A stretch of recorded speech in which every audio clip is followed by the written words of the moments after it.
E o assunto da nossa conversa de hoje é paradigmas de visão computacional. Eu sou um cara lá da velha guarda, eu faço visão computacional desde o início da década de 1990 e eu vi muita coisa se desenvolvendo e a gente entrou em como as coisas são organizadas. Mas para quem está começando agora, ou começou faz poucos anos, existe uma grande confusão de como que a visão computacional se organiza. Existe aquela coisa que é nova do aprendizado profundo, do deep learning. Tá? Como é que isso está em relação àquele monte de métodos de processamento de imagem que a gente costuma chamar de visão clássica. Então, esses são dois paradigmas, o paradigma do aprendizado profundo e o paradigma da visão computacional clássica. E as duas coisas, no fundo, elas têm vários conceitos em comum, elas não são necessariamente incompatíveis, embora quando você vá para uma direção você absolutamente não usa a outra. O aprendizado profundo, Deep Learning, com as redes neurais convolucionais, ele foi uma revolução na visão computacional de 2012 para cá. Foi inventado antes, mas como muitas boas invenções, elas estavam à frente do seu tempo.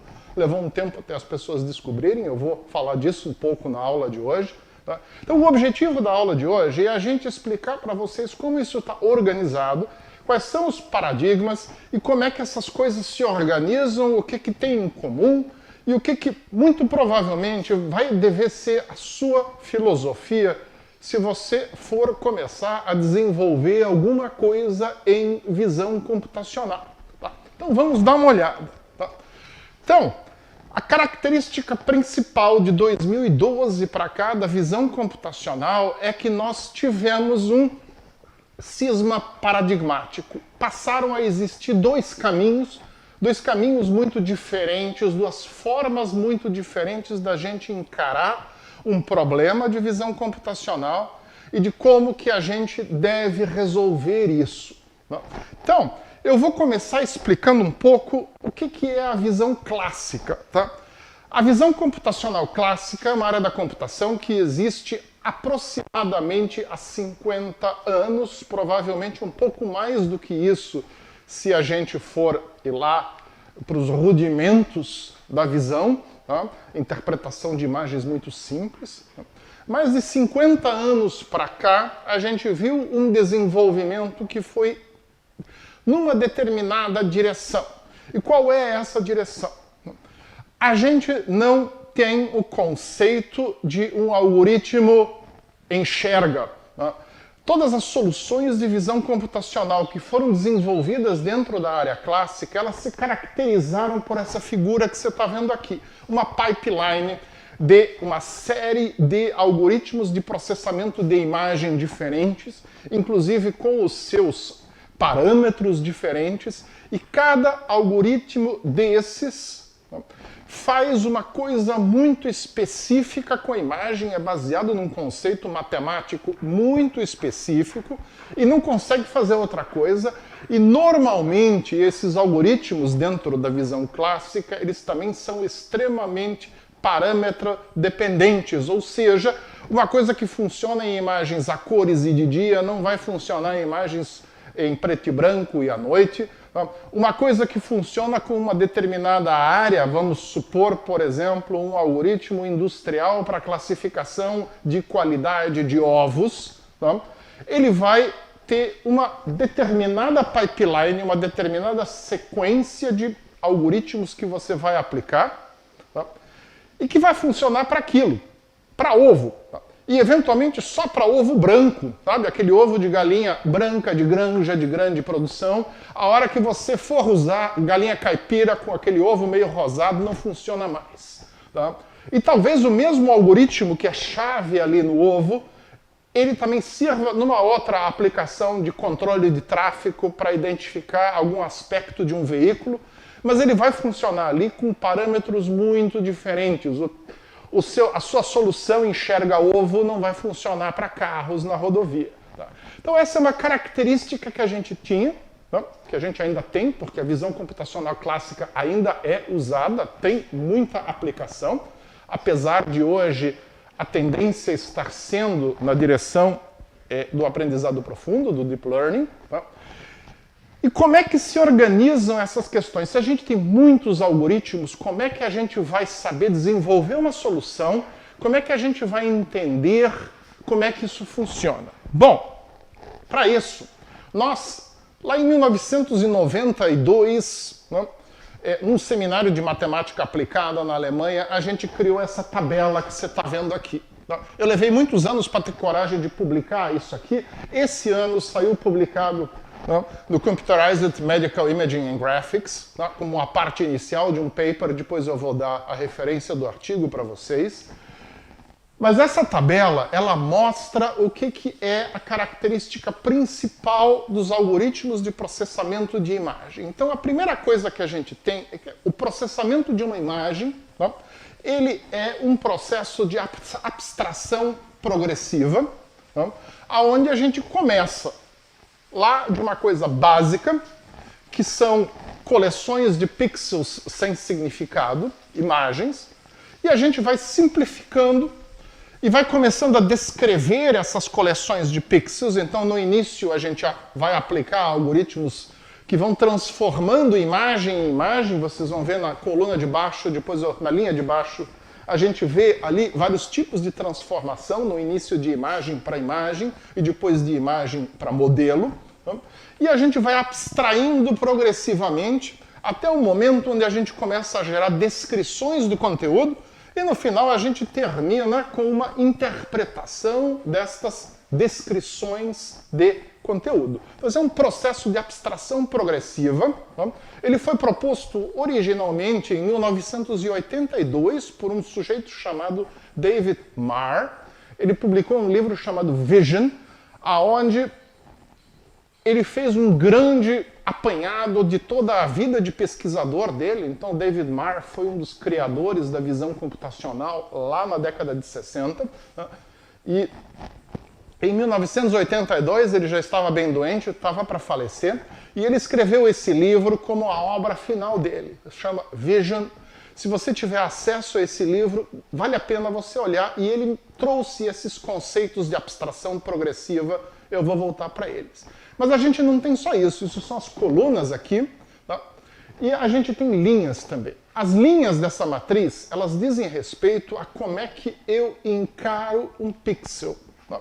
Então, eu posso enxergar um pixel numa imagem de 3 jeitos diferentes. Tá? Eu posso enxergar o pixel na imagem simplesmente isolado, sem ter nenhum tipo de consideração sobre contexto. Tá? Então, a gente chama isso de domínios. Então, eu tenho o domínio do valor, o domínio do espaço e o domínio da frequência. E a gente vai ter diferentes métodos matemáticos em cada um desses domínios, e eles fazem diferentes coisas dependendo do que a gente precisa. Então, os métodos do domínio do valor, eles só olham para um pixel, os valores de um determinado pixel. Você vai dizer, isso é bobo demais, o que eu faço com isso? Tá? Eu vou ter um método que pega cada pixel de forma isolada na imagem, olha para ele e ignora os vizinhos dele. Isso serve para alguma coisa? Serve. Por exemplo, tá? Um sistema de vigilância eletrônica que precisa identificar veículos num semáforo, por exemplo, para identificar se alguém furou o sinal. Tá? Então, isso é uma coisa muito comum em qualquer tipo de câmara de vigilância. Existe uma solução muito simples para eu trabalhar com isso. Eu posso pegar uma imagem de referência, tá? Fazer uma subtração das duas imagens, e aí pegar a máscara, resultado da subtração, e extrair o conteúdo da máscara. Eu, em momento nenhum, eu me preocupei quem era o vizinho do pixel, e mesmo assim eu fiz, que vocês estão vendo aí, um detector de carro. Tá? Funciona. É uma coisa muito, muito simples, e a gente consegue, por exemplo, pegar uma câmera de vigilância muito barata e embarcar um método desses na câmera de vigilância. Então, métodos no domínio do valor, eles não são métodos que a gente hoje descarta como simples demais ou obsoletos. Tá? Com a nossa capacidade hoje de embarcar coisas em microcontroladores, embarcar coisas em single board computers como Raspberry Pi e outras coisas, esses métodos ficaram muito atuais porque a gente consegue fazer coisas simples e baratas com eles. Então vale a pena a gente conhecer. Se vocês olharem aqui, tá, os métodos no domínio do valor, eles ocupam as duas primeiras colunas. A gente vai voltar para isso depois, porque eles fazem realmente coisas muito simples, né? Muito bem. A segunda linha da nossa matriz, ela tem os métodos que são os métodos mais comuns na área da visão computacional. São os métodos que ficam no domínio do espaço, né? O que é o domínio do espaço? É um pixel no seu contexto. Ou seja, eu vou continuar olhando um pixel, mas eu vou levar em consideração o que tem ao redor dele para dizer alguma coisa sobre aquele um pixel, ou tomar uma decisão acerca dele, né? Então, os métodos no domínio do espaço, eles são métodos legais porque a gente não precisa de muito conhecimento matemático para desenvolvê-los, né? Embora, para quem vem lá da engenharia elétrica, conhecimento sobre teoria de filtros ajuda um bocado, né? A gente pode, com simples lógica de programação, desenvolver muitos métodos e provavelmente, se você tem uma experiência na área de processamento de imagens com modelos clássicos, você vai ter encontrado várias coisas, tá, que são no domínio do espaço. Por exemplo, os algoritmos de segmentação clássicos, todos eles estão aqui. Tá? Algoritmos que usam lógica, como morfologia matemática, também estão nesta nossa linha aqui. Vocês olham aqui. Está difícil de ler, provavelmente, olhando a minha apresentação aqui. Depois eu vou passar o link dessa apresentação, você vai poder baixar e dar uma boa olhada em casa. Tá? Mas você vê que é a área mais povoada aqui dessa tabela. Tá? Então, por exemplo, para que serve isso? Tá? Um exemplo bem simples. Por que eu uso pixel no domínio do espaço? Tá? Vamos pensar...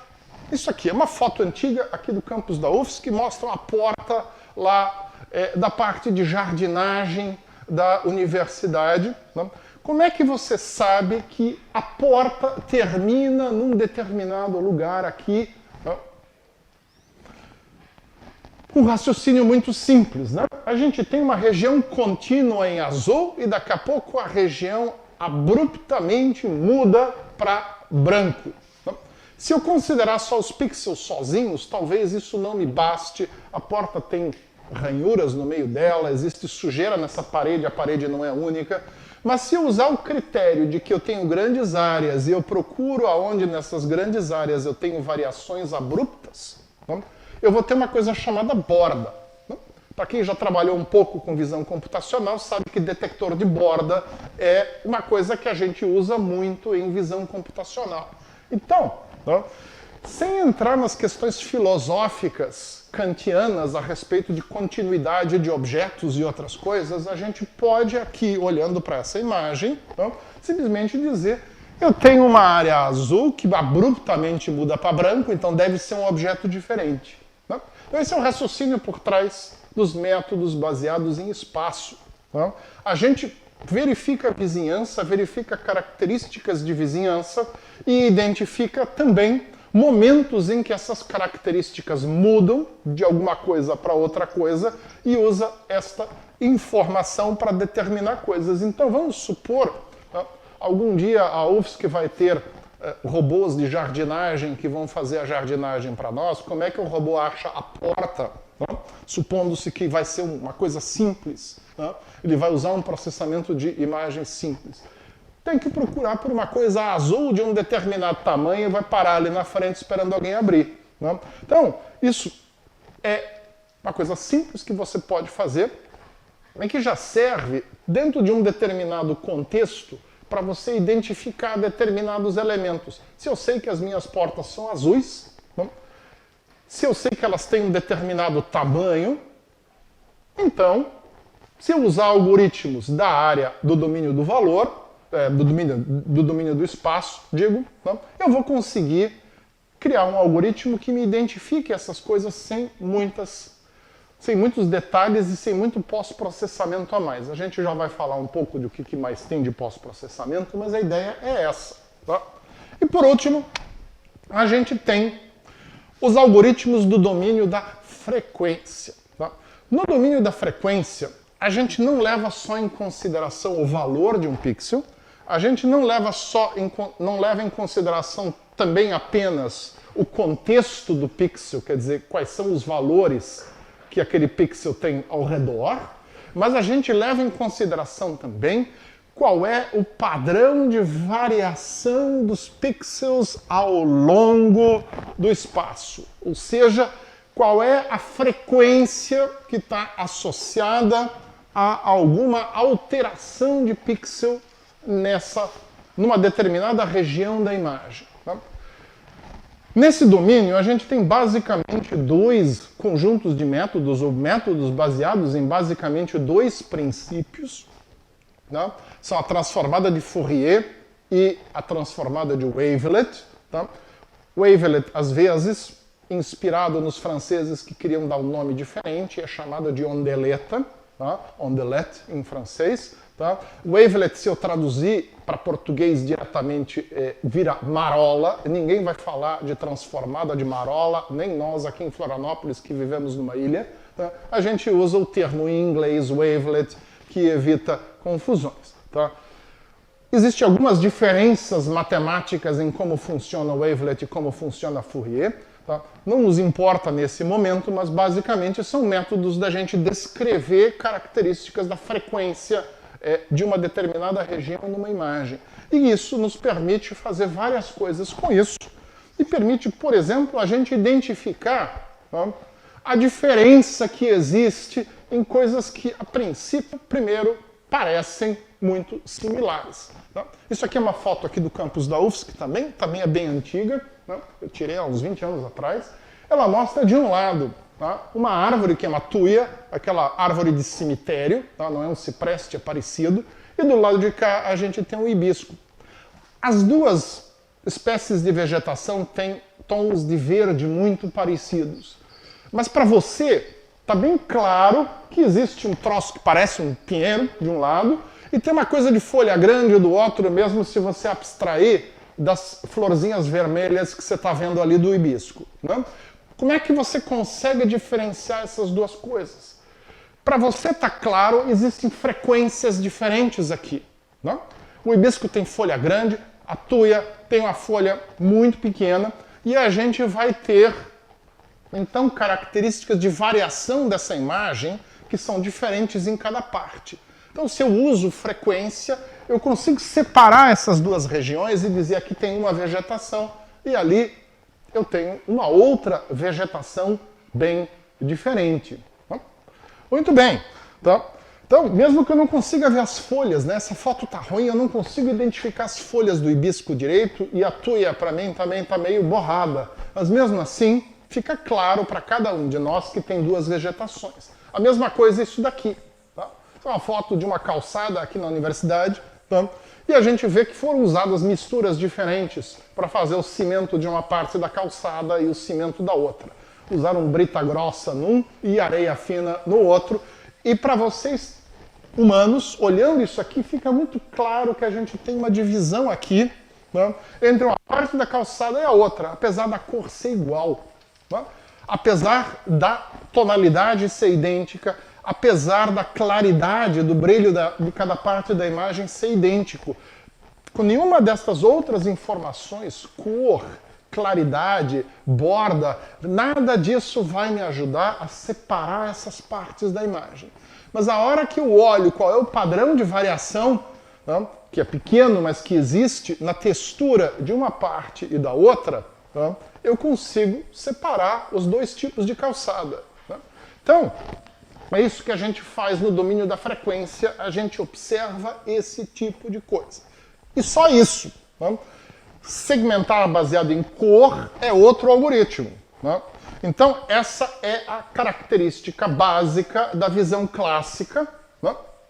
Muito bem.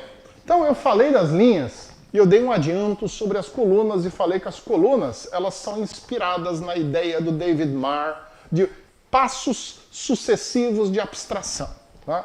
Com as linhas aqui, eu quis ilustrar para vocês que a gente consegue classificar os métodos de processamento de imagem clássico em 3 grupos diferentes, e vocês veem aqui que algumas das colunas têm os 3 grupos, e à medida que a gente vai avançando, tem cada vez menos elementos. Tá? A última coluna só tem elementos de um grupo. Tá? Então, isso é porque determinados processos dentro da análise de uma imagem vão me trazer determinados tipos de informação que eu uso para determinadas coisas, mas a gente sempre vai ter essa ideia, tá? Nós vamos ter um conjunto de passos sucessivos, tá? Aonde a gente vai abstraindo cada vez mais, tá? Do pixel e cada vez mais gerando algum tipo de descrição que nos fornece um modelo do mundo que a gente está olhando. E a partir do momento que nós temos esse modelo, a gente toma uma decisão sobre o que a gente vai fazer. Né? Então eu vou usar um exemplo que é aqui de trás de casa. Né? Essa aula eu estou gravando na nossa garagem aqui, e aqui do lado tem um monte de mato, né? E é cheio de sagui. Aqui em Santa Catarina isso é uma espécie invasiva, mas ninguém faz muita coisa porque é um animal nativo do Brasil, mesmo que ele não seja aqui de Santa Catarina, não tem inimigos naturais, então aqui encheu de sagui. As fotos que eu fiz ficaram meio ruins, então eu peguei essa foto do Instituto Chico Mendes aqui. Né? Mas o que é interessante? Se a gente observar o sagui no galho, você vai ver o seguinte. Né? O animal caminha pelo galho, quando chega no final de um galho, tá? Ele para, ele olha, ele analisa os próximos galhos, tá? Ele pensa para onde ele vai pular. Você percebe, se você observar o bicho, ele leva um tempo olhando aquilo lá, tá? E você vê, você imagina as engrenagens dentro da cabeça dele rodando, tá? Identificando um galho e calculando exatamente a força muscular que é necessária para ele pular. Às vezes eles pulam mais de 2 metros de um galho para outro. E aí o bicho pula. Então, o que envolve isso? Primeiro envolve a percepção visual do ambiente, em seguida ele precisa separar coisas que interessam e que não interessam. Ele está correndo pelo galho. Depois que ele separou as coisas que interessam, em determinados momentos ele tem que raciocinar acerca dessas coisas, ou seja, absorver informações muito específicas sobre as coisas e, a partir daí, tomar uma decisão a respeito disso. E essa decisão pode, inclusive, implicar em fazer um cálculo. No caso, o cálculo da força necessária, a força muscular necessária para o pulo. Tá? Então, isso é um processo de abstração sucessiva, tá? Que permite ao animal tomar uma decisão no final. É isso que a gente replica quando a gente está fazendo visão computacional. Tá? E a gente vai ver que na visão com aprendizado profundo não é muito diferente, só é mais monolítico. Né? A evolução ajudou o animal a desenvolver essa técnica, mas no fundo é isso que está acontecendo. E o bicho que não consegue e erra o galho, ele vira almoço.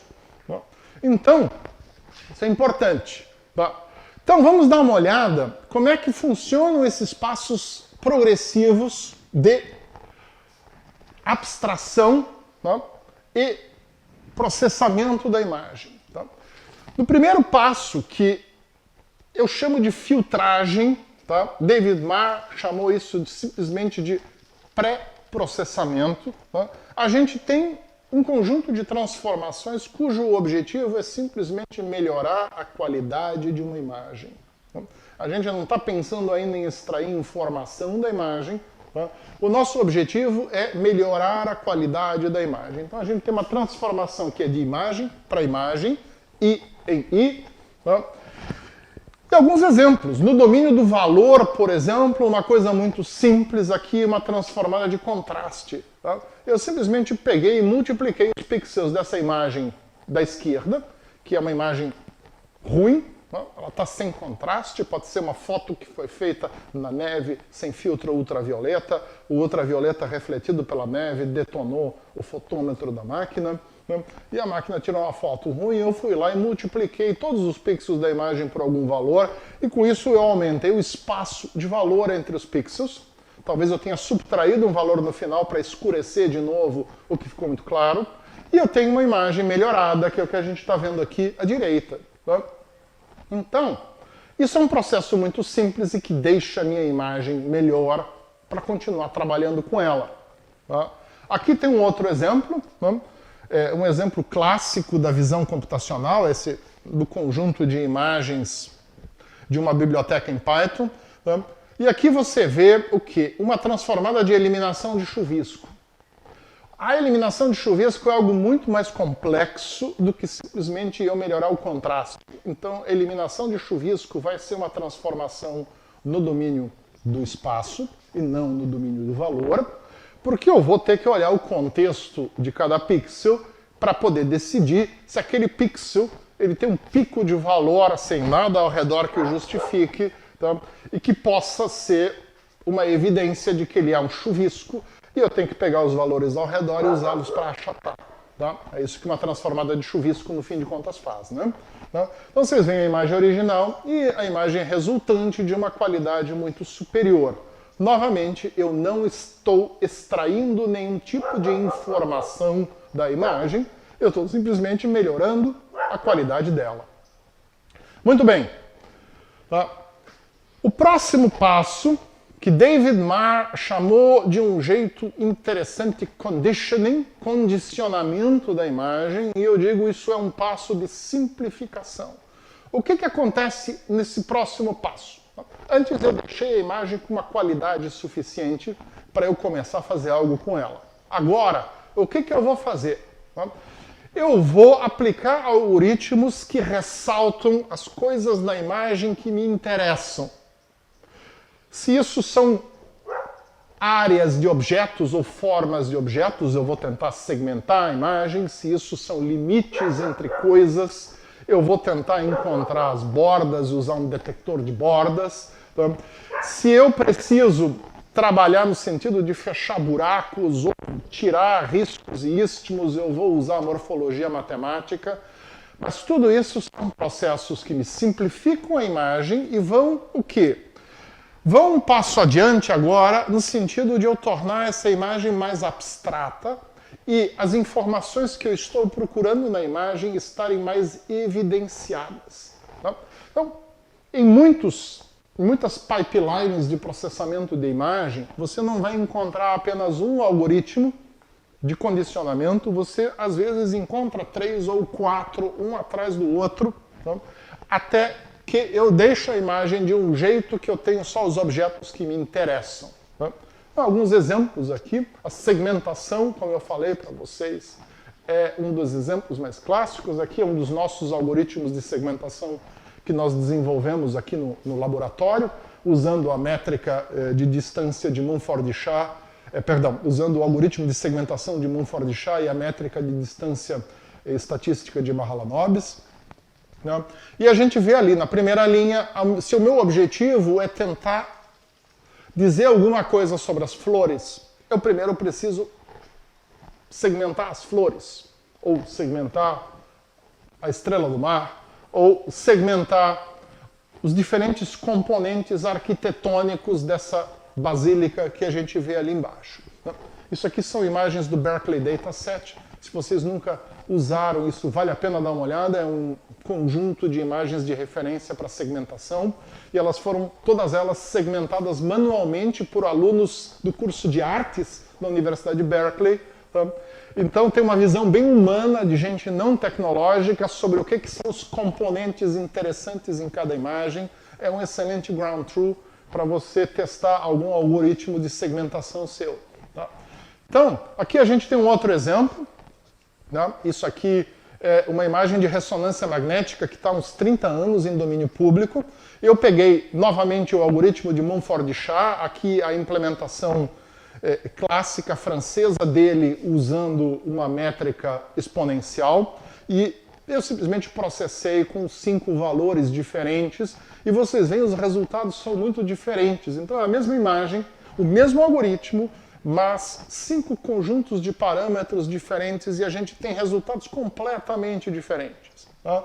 No meio à esquerda você vê, eu consegui separar o cérebro direitinho, eu separei a ponte, eu separei o tronco cerebral, mas eu fundi o cerebelo com o cérebro.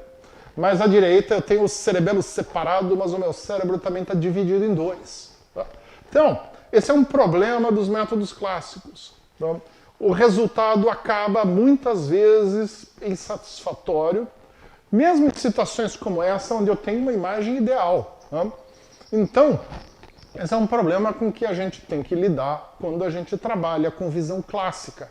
O algoritmo nunca vai produzir exatamente o que eu quero, porque mínimas variações na imagem fazem com que eu tenha inconsistências no meu resultado. Muito bem. O terceiro passo, ele é interessante, porque é o primeiro passo onde eu vou pegar uma imagem e transformar num modelo. Então, David Marr chamou esse passo de rotulação, e ele diz que o meu resultado é uma espécie de representação 2,5D da imagem, porque eu tenho os objetos da imagem associados a algum tipo de metadado a partir do momento que eu fiz essa descrição. Então, eu chamo esse passo de descrição, e é aqui que a gente vai pegar a informação que a gente vai usar depois para raciocinar a respeito da imagem. Então, no passo anterior, eu separei as coisas que me interessam, que dependendo do meu objetivo vão ser diferentes, mesmo que a imagem seja igual. Uma imagem de rodovia, onde eu quero achar caminhão, eu vou tratar de um jeito, e essa mesma imagem de rodovia, se eu estiver procurando por motocicleta, eu vou tratá-la de outro jeito, e se eu estiver procurando por gente que está correndo, ultrapassando pela direita, eu vou tratar de uma terceira forma. Os algoritmos são diferentes para a mesma imagem, dependendo do meu objetivo, mas em algum momento eu vou ter os meus objetos de interesse isolados de alguma maneira. Agora, para eu poder raciocinar sobre estes objetos de interesse, eu preciso de algoritmos que os descrevam. Então, a gente tem uma infinidade de algoritmos que servem para a gente descrever coisas. A gente pode, desde algoritmos de rotulação consistente, que pegam informações contraditórias dentro de uma imagem e tentam chegar a uma conclusão, até algoritmos muito simples que estatisticamente descrevem umas poucas características de cada objeto. Tudo depende de aonde que eu quero chegar. Eu vou gerar descrições. Então, no meu exemplo da porta, vamos supor que eu tenha outras coisas azuis em paredes, caixa de luz, janelinha com veneziana azul, etc. Como é que o meu robô vai identificar que aqui é a porta e não é uma outra coisa? Pelo tamanho. Então, esse aqui eu posso, por exemplo, segmentar, e depois que eu tenho os meus segmentos, eu vou gerar metadados para cada segmento, que é cor, área, largura, e por aí vai. E a partir desses metadados, o meu robô vai poder tomar alguma decisão e dizer aqui é a porta, ali é uma portinhola que serve para outra coisa, ou é uma pichação em azul que alguém botou na parede. Então, aqui tem um outro exemplo, que é um algoritmo clássico de descrição de conteúdo de imagem, o histograma de gradientes orientados, que me dá um vetor e me dá os gradientes em cada ponto, ou seja, eu calculo a variação de intensidade luminosa com uma pequena janela em cada parte da imagem. Eu gero um vetor que descreve o quanto e para onde que está variando essa intensidade luminosa. E esse conjunto de vetores que me descreve isso, eu vou depois usar adiante para alguma outra coisa.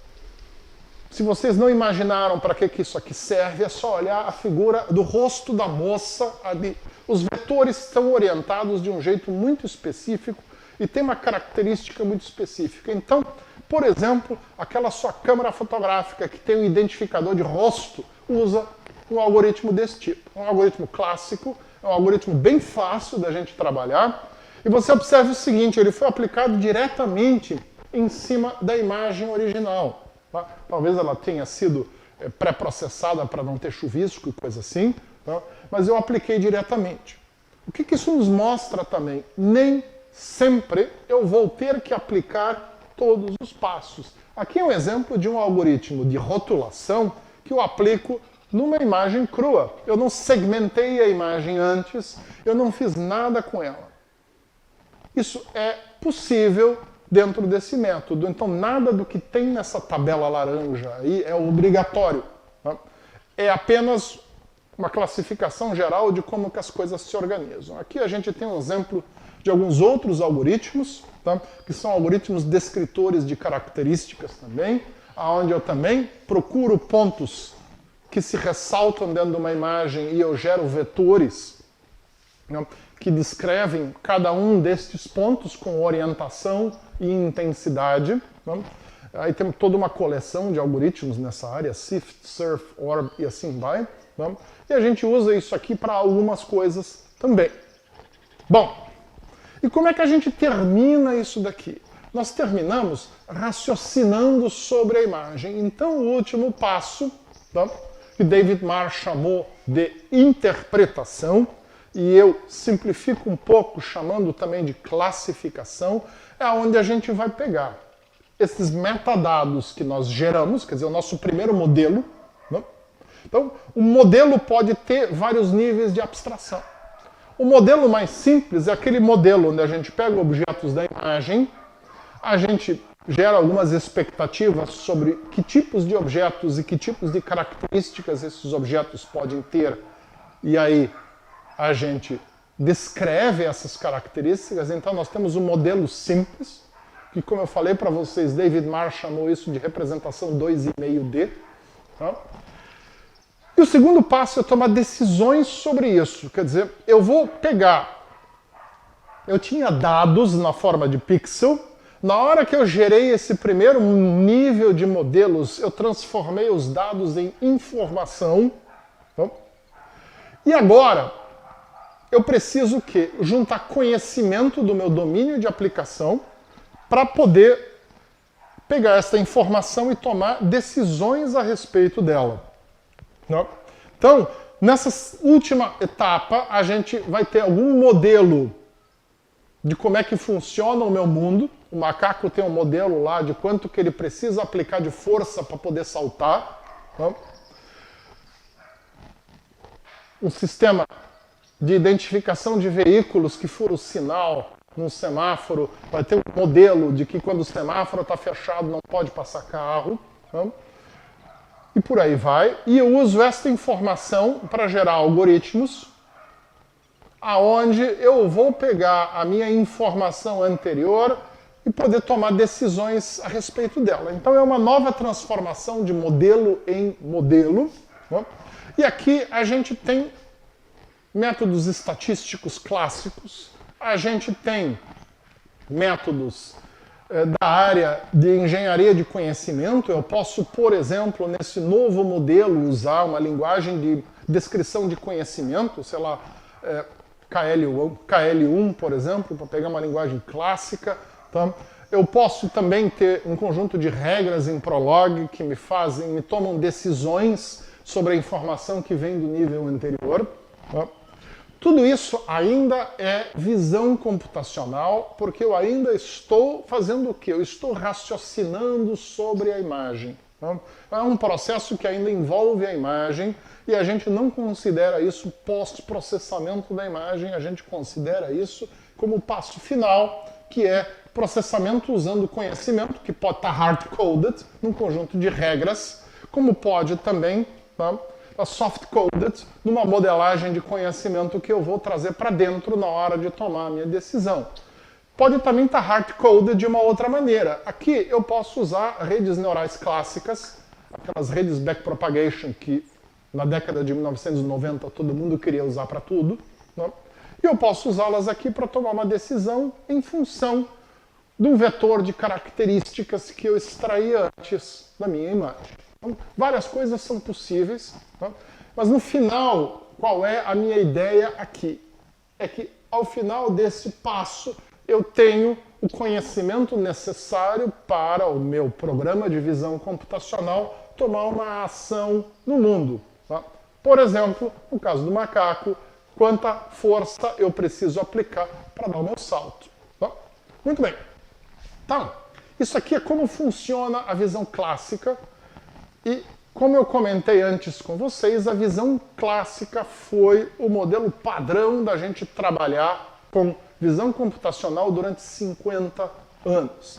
E tanto foi que se desenvolveram, inclusive, ferramentas de programação visual para ajudar você a desenvolver essas pipelines. Tá? A mais famosa é o Chorus, que foi uma ferramenta desenvolvida pela Universidade do Novo México. Tá? Teve uma participação grande da Unicamp na área de morfologia matemática, por exemplo. Tá? E teve várias edições dessa ferramenta. Tá? Aí você vai perguntar por que eu não vejo mais isso aí por aí.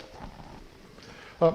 Em algum momento na década de 2000, eles resolveram criar uma empresa spin-off e transformar isso aí num produto. Antes disso era software gratuito, distribuído com código-fonte e por aí vai. Tá? E a partir do momento que virou produto, não estava mais disponível para a comunidade acadêmica e parou de ser usado. Como produto, isso não teve grande sucesso. Uma pena. Tá?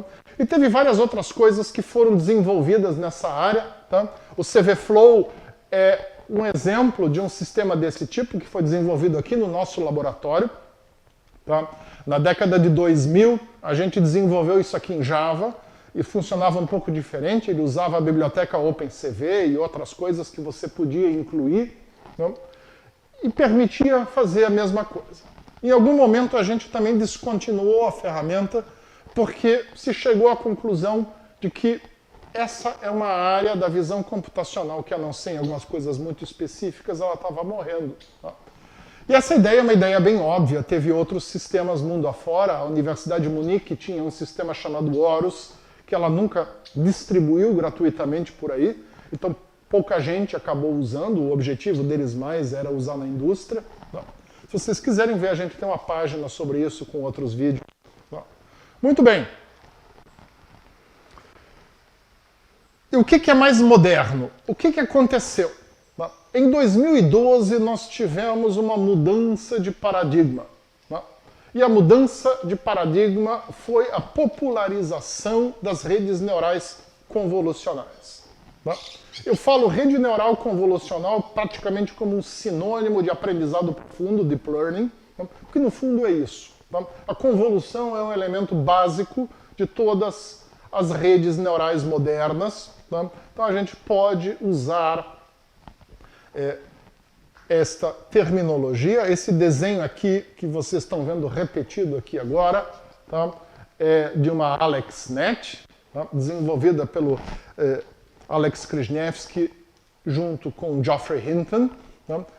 E usada em 2012 numa competição, a competição do ImageNet, que eles venceram com essa rede neural. Eu já vou voltar para isso. Tá?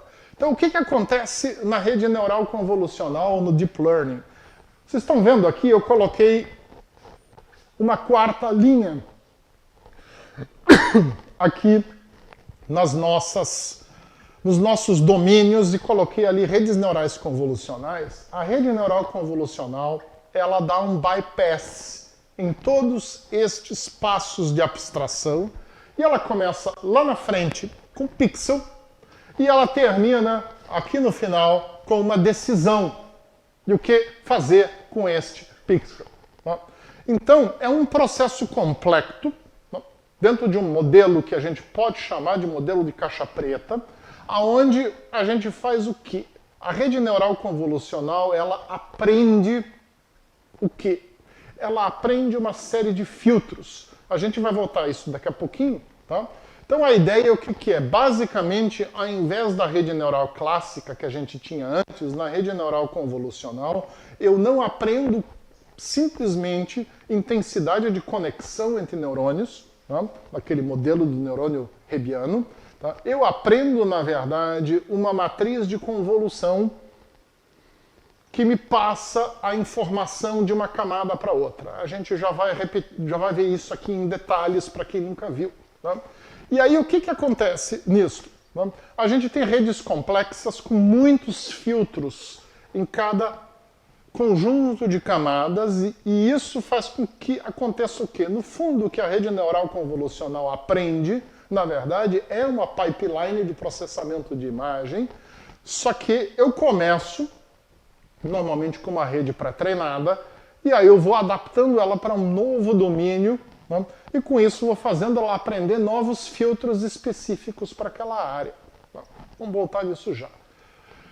Então, para quem não está acostumado, né, as redes neurais originais, aquelas que ficaram famosas na década de 1990, mas basicamente se baseiam na publicação de Rumelhart e McClelland em 1986, que nem foi tão original, né? Teve uns finlandeses e russos que publicaram um negócio na década de 70, já falando a mesma coisa, eles só fizeram a besteira de publicar em russo.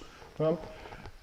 Então, a rede neural backpropagation tradicional, ela funciona simplesmente propagando ativação de neurônios de uma camada para outra, tá? E propagando de volta o erro. Então, eu coloco um resultado esperado, eu calculo a diferença entre o que a rede deu a partir de uma ativação gerada na entrada, e calculando essa diferença, eu vou modificando os pesos. Tá? Essa é uma forma muito simplificada de explicar isso. Tá? E existe um teorema lá na rede neural clássica de que numa rede backpropagation, na verdade, eu consigo sempre achar uma única camada intermediária. Nesse exemplo aqui a gente tem duas, né? Duas azuis, tá? Que é equivalente a qualquer número de camadas intermediárias. Então, tá? Na rede backpropagation clássica, por um lado, não existia nenhuma razão para a gente fazer redes profundas, porque eu estava jogando o processamento fora. E por outro lado, a única coisa que uma rede neural aprende, neste modelo aí, é associar um padrão de entrada a um padrão de saída. No fundo, é isso, é um associador. Ele aprende uma função que associa dois padrões, tá? Dois conjuntos de padrões. Significa que para processamento de imagem, essa rede neural era completamente inútil, porque o máximo que eu podia fazer com ela era apresentar uma imagem na entrada e fazê-la decorar aquela imagem. Né? Se a imagem fosse um pouco diferente, se o objeto tivesse um pouco deslocado, a rede neural já não mais produziria o resultado. Tá? Então, a grande sacação, tá, ela aconteceu em 1998, tá, de que a gente consegue sair dessa furada de que uma rede neural não serve para processamento de imagem, porque se eu usar pixel como entrada, ela vai decorar o pixel e associar com a classificação de saída, e se a imagem for um pouco diferente, ela já não tem mais o resultado que eu quero. Então, a não ser que eu apresentasse todas as imagens possíveis, né, eu não ia conseguir fazer uma rede aprender. Né. Foi o trabalho de um cara chamado Yann LeCun. Se vocês hoje observam o universo da inteligência artificial, etc., vocês vão ver que hoje o Yann LeCun, tá, ele é o diretor de inteligência artificial da Facebook. Em 1998, ele era um pesquisador numa universidade francesa, tá, e ele desenvolveu o primeiro modelo de rede neural convolucional, aonde ele fez uma mudança básica. A rede neural não aprende mais apenas pesos de uma camada para outra, a rede neural aprende uma função que transforma o sinal que vem de uma camada para outra. Tá? A gente vai voltar para isso. E essa função é uma convolução simples, quer dizer, um filtro. A gente já vai explicar o que é isso para quem não vem, por exemplo, da área da engenharia elétrica, onde passou anos vendo esse tipo de coisa. Tá? Bom, na época em que isso foi publicado como um método revolucionário para reconhecimento de caracteres, foi publicado, tá, como um trabalho de uma universidade francesa e ninguém deu bola. Pelo menos muito pouca gente. Tá? E o trabalho ficou meio esquecido durante muito tempo, e Yann LeCun não ficou famoso, tá? Até que houve o pontapé. E o pontapé foi esse trabalho aqui, tá? A AlexNet. Como eu falei para vocês. Tá? O Alex Krzyzewski, tá, que era doutorando do Geoffrey Hinton. Para quem já programou Lisp, já deve ter lido o livro de Lisp do Geoffrey Hinton de 1980. Então, Geoffrey Hinton é uma pessoa lá do início da inteligência artificial. Ele era orientador do Alex Krzyzewski, que na época estava fazendo doutorado no Canadá. Tá? E o Alex veio com a ideia de pegar a LeNet, modificá-la, deixá-la bem mais gorda e usá-la para participar da competição do ImageNet. E ele ganhou, disparado. Isso foi 2012. Tá? Então vocês observam, de 98 para 2012, 14 anos se passaram para que uma invenção, então, realmente fosse ter sucesso. E aí o que aconteceu? Todo mundo olhou para o que foi que esse cara fez. Tá? Porque ele ganhou uma competição muito difícil. Né? O ImageNet é uma competição onde você tem milhões de imagens divididas em 1000 classes, e a competição é você tentar conseguir uma performance melhor que a de um ser humano na hora de classificar essas imagens. Ele conseguiu. Tá? Então, a partir daí, o mundo todo começou a olhar para as redes neurais convolucionais. Né? E a partir daí a gente começou a fazer um monte de coisas. Então isso aqui é o modelo da LeNet original. Tá? Aqui tem uma animação de o que é que ela representa internamente. Tá? Na nossa disciplina de visão computacional, a gente tem uma aula onde a gente entra em detalhes nisso daqui. Eu não vou agora entrar em detalhes, mas a ideia da LeNet é que ela aprendia filtros, e esses filtros permitiam, por exemplo, identificar o número, não importa em que parte desse quadradinho branco o número estava. Uma coisa que antes era completamente impossível de você fazer com uma rede neural. Tem ali embaixo os links para quem quiser dar uma olhada nesse exemplo e na explicação associada. Eu vou falar até amanhã, tá? Se eu entrar em detalhes nisso aqui agora. Tá? Então, vamos para a questão de convolução. Então, o aprendizado profundo e, por conseguinte, as redes neurais convolucionais tem a sua ideia centrada em torno da questão da convolução. Tá? Em visão computacional, convolução é um filtro. Tá? Então a gente tem muitas convoluções clássicas, como o filtro gaussiano e outra coisa, mas a gente pode inventar um filtro qualquer. Tá? Para a gente entender primeiro como é que funciona isso, vamos pegar um exemplo lá da engenharia elétrica. Tá? Então, tá? Aqui, por exemplo, eu tenho uma onda quadrada, que vocês estão vendo em azul, que agora vai ser filtrada ou convolvida pela outra onda quadrada, por uma outra onda quadrada, e o nosso resultado, tá, é simplesmente a área embaixo das duas ondas. Tá? Isso é um filtro muito comum que a gente tem. Tá?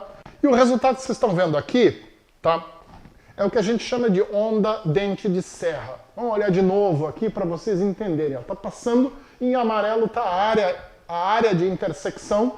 Você vê que ela cresce, chega num pico, decresce. Então, o que esse filtro faz? É um filtro de onda quadrada em cima de uma outra onda quadrada que me gera uma onda dente de serra. Beleza. Tá? Se eu fizer o filtro um pouco diferente, por exemplo, vamos supor que eu tenho aquele impulso em azul e eu vou jogar um filtro de onda quadrada em cima, e aqui está o meu resultado da intersecção. Não. Muito bem. Então isso aqui é uma explicação unidimensional agora, né, para vocês imaginarem o que é um filtro de convolução. Lembra que você já tem usado um filtro gaussiano alguma vez? Tá? Para vocês entenderem, eu tenho uma matriz, e essa uma matriz, no caso aqui a matriz é um vetor só, né? Eu vou usar para passar por cima de um outro sinal, usando a matriz como uma janela, e eu produzo sempre um resultado. Né? A minha janela aqui é a onda quadrada em cima da outra onda, e o meu resultado é a área a cada momento. Né? Eu posso imaginar outras coisas. Né? Mas basicamente o que eu tenho quando eu faço na convolução genérica é isso. Eu tenho uma matriz, eu multiplico pela matriz de baixo, eu somo os resultados, e isso é a minha saída aonde? No meio do lugar aonde está a minha matriz passando. Né? Da mesma forma que aqui o meu resultado está sempre exatamente no ponto aonde está passando essa onda quadrada. Muito bem. Aqui está o resultado disso, agora discretizado como um vetor. Né? E quando eu vou trabalhar com imagem, eu tenho exatamente a mesma coisa. Então, eu tenho uma imagem de entrada, eu tenho uma matriz de convolução, que é aquela matriz que vocês estão vendo ali, né? E o resultado são os pixels que estão saindo, que vocês estão vendo à direita aqui. Tá? Isso é a convolução. O que faz uma rede de aprendizado profundo? Ela começa com essas matrizes de convolução arbitrariamente inicializadas, valores randômicos, e ela vai aprender filtros. À medida que você vai jogando imagens, né, você vai comparando resultados com valores esperados e propagando de volta o erro do mesmo jeito que acontecia lá no backpropagation clássico. Bom, isso é uma explicação ultra simplificada do que acontece, né? A convolução é mais complexa do que isso, a gente tem uma série de outras coisas, a velocidade com que eu ando, o que eu faço com o resultado e um monte de coisas que vão nos dar um monte de conceitos dentro do aprendizado profundo, mas o objetivo dessa aula aqui é a gente não entrar nesses detalhes, mas sim passar uma ideia para vocês. Na imagem colorida eu trabalho e aprendo 3 filtros diferentes, um para cada cor, né? Quando eu começo, depois a gente funde isso em informação. Tá? E aí eu que tenho. Tá? Inclusive eu posso aprender conjuntos de filtros. Por exemplo, a imagem de entrada vai me gerar aqui, tá? Por exemplo, 2 camadas, cada uma com um filtro diferente. E a mesma coisa aqui. Tá? Uma rede clássica como essa, por exemplo, tá? O que eu tenho aqui? Essas camadas todas em cada bloco desses vão me dizer qual é o número de filtros que eu vou aprender. Então, eu posso, por exemplo, apresentar uma imagem e aprender 4 filtros diferentes que processam essa imagem. Né? Cada filtro gera um sinal numa camada dessas. Esses sinais, por sua vez, eu passo para a próxima camada, onde eu posso aprender 8 filtros que vão me abstrair mais, aonde eu vou depois aprender, sei lá, 12 filtros ainda mais abstratos, então, em cima daquilo ali. E no final eu tenho uma camada de classificação, que não está muito clara aqui, mas que já vai ficar clara para vocês nessa próxima imagem. Né? Então, se a gente jogar agora os nossos conceitos de visão clássica em cima dessa ideia que está aqui, o que a gente vai ter? Tá? A filtragem, o condicionamento e a rotulação são filtros que eu vou aprendendo aqui.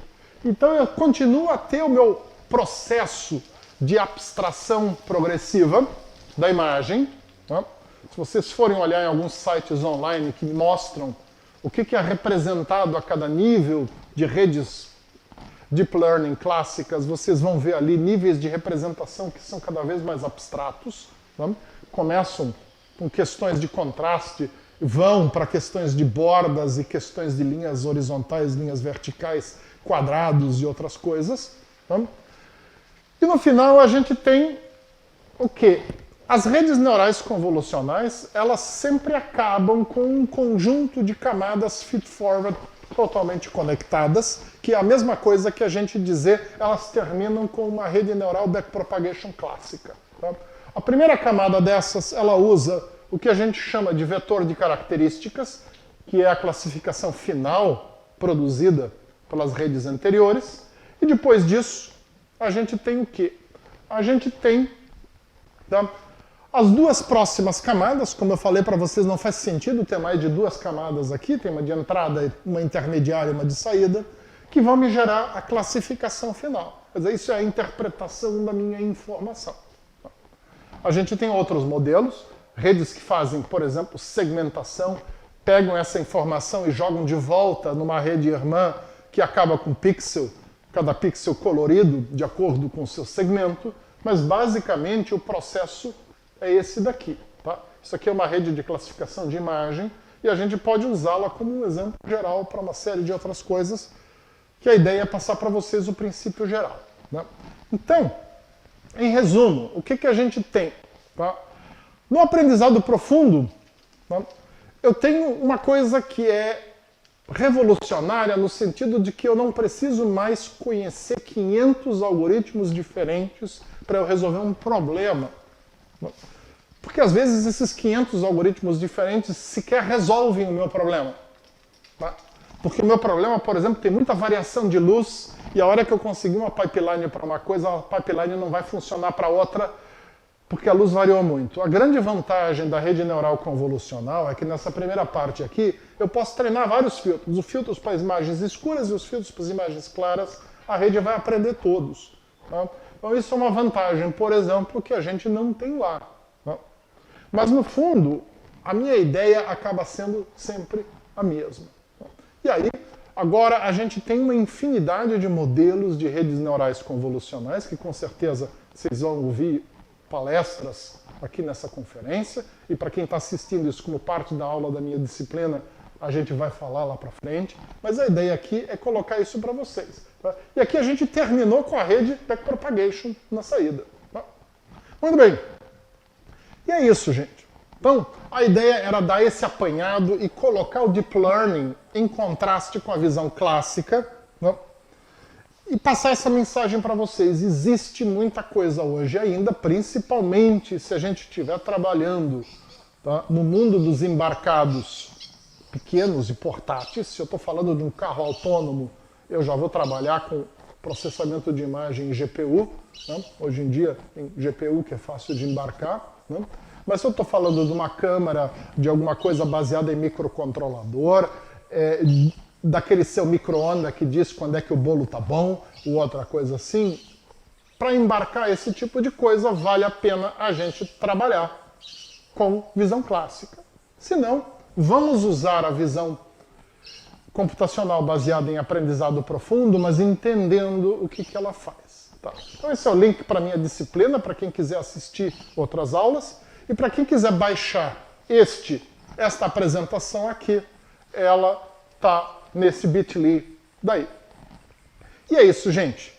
Só finalizando, esse material é livre, você pode usar à vontade, desde que você cite a origem e desde que você não use para fins comerciais.